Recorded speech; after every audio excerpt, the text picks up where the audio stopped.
Thank you to Dollar Shave Club for sponsoring this video. You know, it's not that easy to be the Caped Baldy. Not only do I have to fight monsters day and night, but I have to do so with a shiny bald head. And that's why I use Dollar Shave Club for all my shaving needs. Whether you're a baldy like me or just need to shave your beard, Dollar Shave Club sends you a package right to your door every month.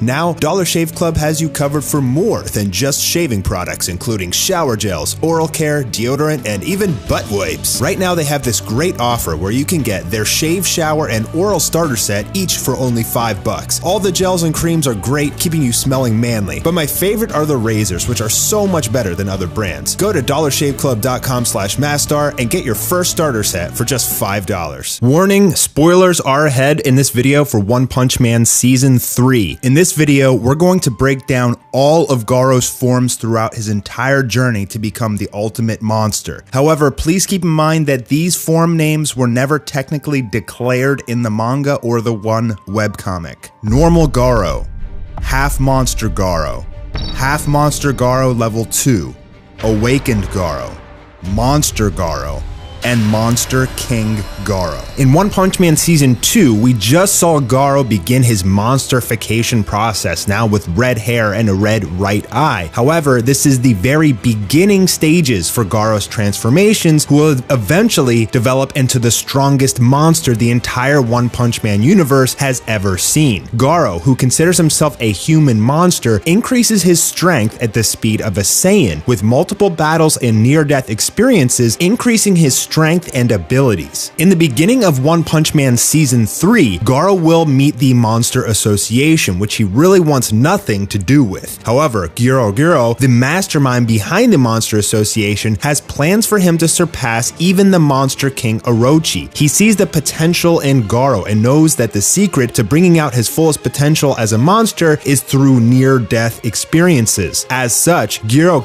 puts Garo through tremendous tests, bringing him to the brink of death several times. First, he sends Royal Ripper and Bug God, both disaster level demons, to try and beat Garo. Since Garo is protecting the little kid, he leaves himself vulnerable and is hurt extremely bad by the two monsters. The monsters take the kid back to the Monster Association as Garo lay in a pool of blood. After he awakens and goes after the kid, this time with a Zenkai boost, meaning he's powered up from his near-death experience, when he meets Royal Ripper again, he literally punches his head off. He notices that his clothes have melded into his body, becoming one with him, and this is his next stage. However, he runs into the disaster level dragon Rover, who blasts him through hundreds of floors inside the Underground Monster Association. He survives, showing how much his durability has increased. After Giro explains to Garo how he's training him to become the ultimate monster, Garo and the Monster King Orochi square off. This is one of the most beautifully drawn and incredible sequences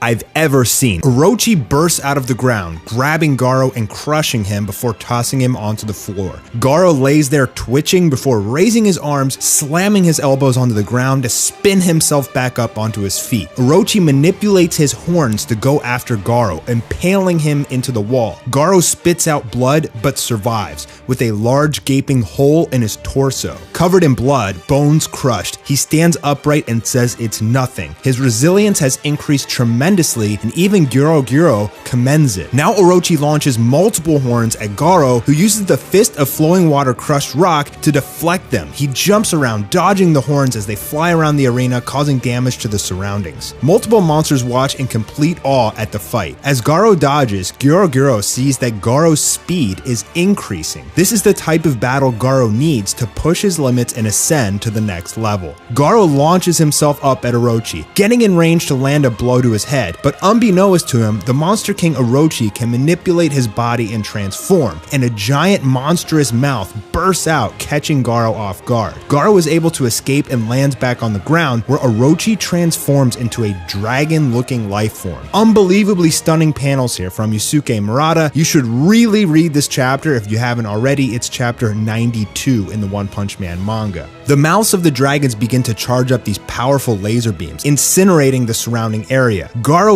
literally tanks it, again showing how he's transformed to withstand super high temperatures. Orochi forms an arm out of his body and throws a devastating punch, hitting Garo and sending a shockwave throughout the entire arena. Garo unbelievably tanks the punch. While he looks human still, he definitely has far surpassed that of any human strength and resilience. Unfortunately, Orochi pushes through, rocketing Garo into the wall. He hit the wall so hard that it imprinted his face into the rock. Garo gets in his stance, ready to go all out, and Orochi transforms back into a humanoid form, copying Garo's martial arts stance. Guro says that Garo is not the only genius. Orochi can copy techniques just by seeing them once. Garo launches himself at Orochi, flying through his fist, giving us one of the most stunning pictures ever drawn as Garo attempts to land a massive blow on the Monster King. However, it's not enough, and he gets slammed back into the rocks. Guro states that Garo is incredibly strong, but until he lets go of his humanity, he can't reach his full potential as a monster. After this, we're gonna have to jump to the webcomic to see what happens because it hasn't been drawn yet by Yusuke Murata, but it should begin in the next chapter or 2 of One Punch Man when they're released. An army of S-rank heroes invade the Monster Association, battling various monsters and winning until they encounter the Monster Executives, who are insanely powerful. Garo now challenges Darkshine, who hits him with a punch so hard it shatters Garo's entire ribcage. However, somehow he's able to keep going, keep improving, and get stronger and faster as the fight progresses. Darkshine notices that his speed is growing at an amazing rate and that he doesn't even need to breathe. He even catches Darkshine's strongest attack with his hand like it's nothing, ultimately defeating it. Garo notices that his body is acting strange, not obeying him anymore. He says he feels cold and can barely see, eventually fading out into darkness. This is when he truly evolves into a full-blown monster, Awakened Garo. Meanwhile, the entire hero army is facing off against the Monster Executives, and Garo awakens, declaring himself disaster-level god. As Blizzard uses psychic powers against him, he says that his body feels light, as if his spirit has been removed from it. Now, Garo begins attacking not only the heroes, but the Monster Executives as well, going on a complete rampage. At this point, his human side is dead. His blood, hair, textile fabrics, and skin tissues have all mixed together in a deformed way. When Tatsumaki finds out Garo wiped out her sister Blizzard, she unleashes a psychic rock barrage at Garo, who mixes all of his martial arts into a single new technique called Godslayer Fist. Thus,